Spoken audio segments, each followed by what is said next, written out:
大家有冇試過呢？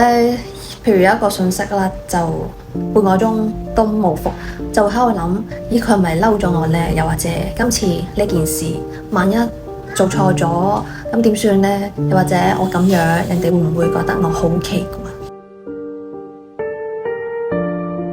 大家有冇發現喺事件發生之前，你個腦已經係幫佢寫咗無數個預設嘅劇本？呢啲劇本就係假設。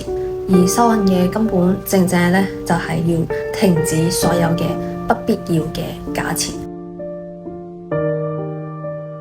咩係假設呢？就係將可能當成一定。你假設對方會拒絕啦，於是你就感受到被拒絕嘅痛苦。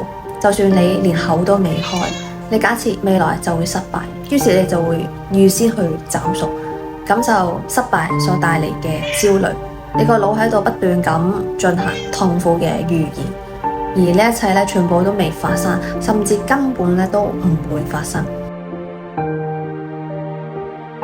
咁真實嘅世界係點樣呢？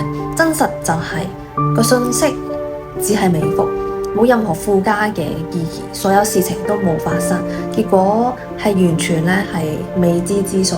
當你放低個腦所寫嘅劇本，你先可以去打開你個心，騰出你個心出嚟，去應對當下所發生嘅唯一真實嘅事。你由一個活喺幻想入面嘅編劇，變翻一個活在當下嘅體驗者。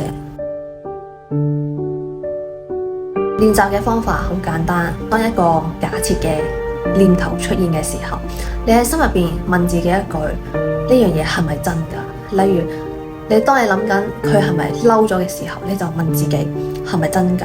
我係咪可以100%去肯定？其實大家會發現，你根本就冇辦法去肯定。呢個問題就好似一道光，令你睇清楚呢個只係一個假設，唔係事實。咁你就有返個自由。真正嘅平靜唔係嚟自所有嘅事都好似你諗嘅咁樣，都係如你所願，而係嚟自你唔再假設任何嘅事情應該係點。當你停止假設，你就停止咗製造痛苦。